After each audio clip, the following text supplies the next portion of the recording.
How to stop being the nice guy. Let me ask you something.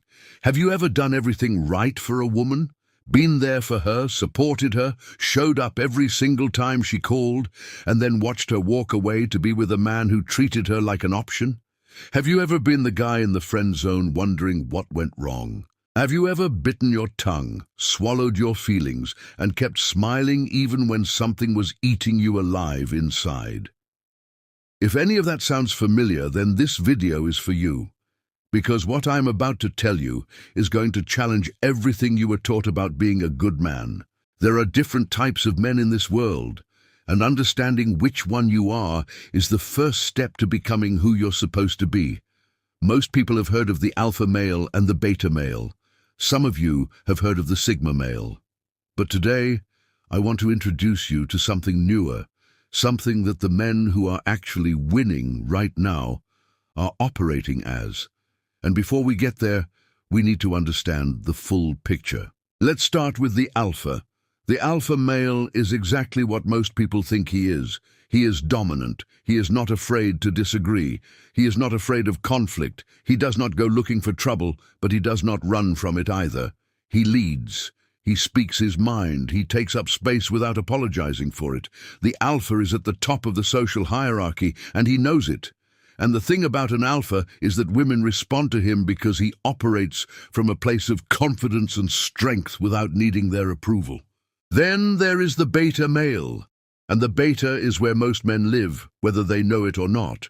The beta does not lead. He follows. He avoids conflict at all costs. He suppresses what he actually feels to keep the peace. He is agreeable, accommodating, and easy to manage. And here is the thing about the beta that most men will not admit. Most nice guys are betas, and that is what we are really talking about today. Now the sigma male came along, and a lot of men grabbed onto it like a lifeline. The sigma is described as the lone wolf, the man who does not need the hierarchy, who operates outside the social structure, who is powerful on his own terms without needing to compete with alphas for dominance. And look, there is some truth to that concept. A man who is self-sufficient, who does not need external validation, who moves in silence and builds in silence, that is a real thing. But here is what I need you to understand. The sigma label has become a cope for a lot of men.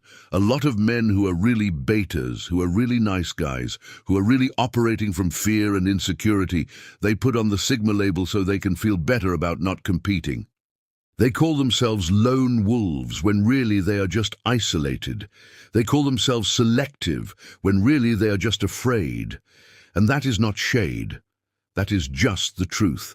Because the real sigma, on a one-on-one basis, is actually formidable. He is self-contained. He is effective.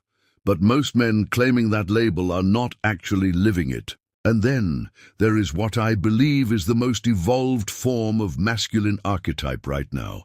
I call it the alchemist. And here is what makes the alchemist different from everything else. He is not just dominant in one dimension. He is effective across all of them. He understands when to be an extrovert and when to operate in silence.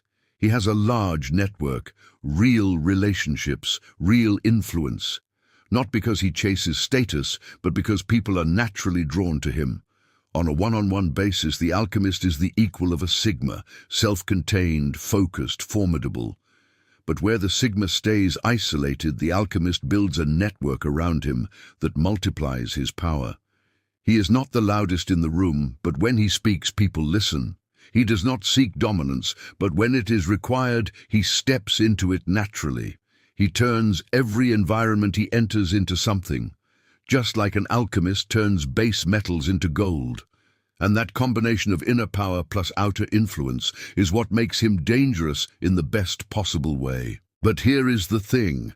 None of this matters if you are still operating as a nice guy, because the nice guy is the foundation of everything that does not work. And I need to be real with you about what a nice guy actually is. Because most nice guys think they are good men. They think their niceness is a virtue. But let me tell you the dark secret about the nice guy that nobody talks about. A nice guy is not actually nice. He is strategic. He chose to be nice not because it is his genuine nature, but because he believes niceness is a currency that will get him what he wants. He holds the door. He listens. He supports. He shows up. But underneath all of that is a hidden ledger, a running tally of what he is owed for all of this niceness. And when that ledger does not get paid, when the woman does not respond the way he expected, when the friend does not reciprocate, when his boss does not recognize his loyalty, the nice guy becomes something completely different. He becomes passive-aggressive. He becomes resentful. He says things like, "I do so much and nobody appreciates me." He makes comments, he sulks, he withdraws, because the niceness was never genuine. It was a transaction disguised as kindness. And women feel this. Women are highly intuitive. They can feel the difference between a man who is genuinely kind and a man who is being nice because he wants something. And when a woman feels that hidden agenda underneath the niceness, she loses attraction immediately. Not because she wants to be treated badly, but because she can feel that he is not being real with her, that he has a mask on. And a man with a mask is a man she cannot trust. Here is something else about the nice guy that I need you to sit with. The nice guy avoids conflict like it is the enemy. He bites his tongue. He lets things slide. He says it is fine when it is not fine. He smiles through the pain and calls it maturity. But that is not maturity. That is cowardice dressed up in morality. He tells himself he avoids conflict because he's a peacekeeper, because he's the bigger person. But what he is actually doing is hiding. He is afraid of confrontation because confrontation requires him to be honest about who he is and what he actually wants. And he has been suppressing that for so long that he does not even know anymore. The alpha is the exact opposite of this. The alpha disagrees when he disagrees. He says what he thinks. He is not looking for a fight, but he is not afraid of one either. And women respond to that because it is real. You always know where an alpha stands. With the nice guy, you never know. Because the nice guy is performing. Now here is the hardest thing I'm going to say in this video. The nice guy puts women on a pedestal. He thinks about a particular woman as though she is the answer to every problem in his life. He is in her inbox at 3 in the morning. He is the first to respond to every story. He rearranges his schedule around her availability. He convinces himself that his loyalty and his devotion will eventually be rewarded with her love. And none of it works. Not once. Not ever. Because a woman does not want to be worshipped by a man. She wants to be led by one. And a man who is on his knees worshipping her cannot lead her. And a man who cannot lead her cannot attract her, no matter how nice he is. This is why women end up using nice guys. Not because women are evil, but because the nice guy created a dynamic where he is useful without being attractive. He becomes the emotional support, the loyal friend, the guy she calls when she needs help moving, the guy she tells about the man she is actually attracted to. And the nice guy tolerates all of it because he is holding out hope that one day she will wake up and realize he was the right one all along. That is not love. That is a fantasy. And real men do not live in fantasies. The alpha does not tolerate this. If a woman puts him in the friend zone, he moves on immediately, not out of anger, not out of ego, but because he knows his worth.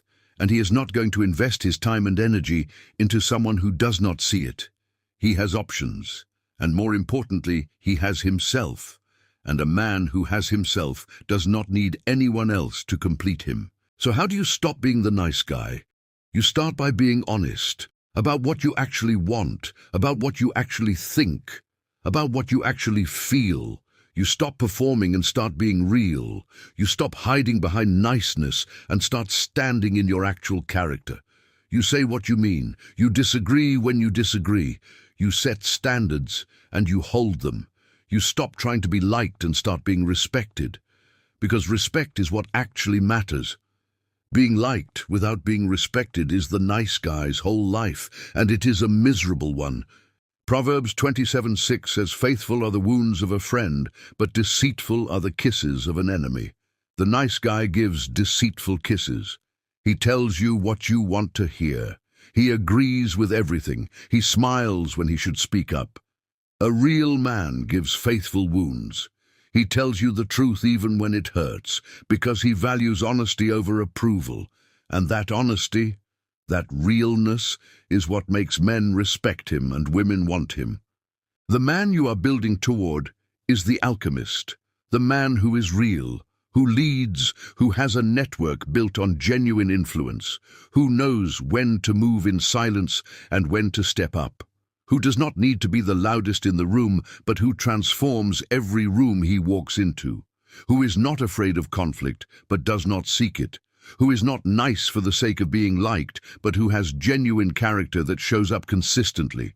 That man is the evolved version of everything we have been talking about, and he starts being built the moment you stop performing and start becoming. Stop being the nice guy, not because niceness is bad, but because fake niceness is a prison. Real strength, real character, real directness. That is what the world needs from you. That is what the women in your life actually respond to. That is what your future is waiting for. If this hit you, follow me on YouTube, TikTok and Instagram at King Level Mindset. This is where we build kings. Every week, every video, come find us. Walk with God while you work for the crown.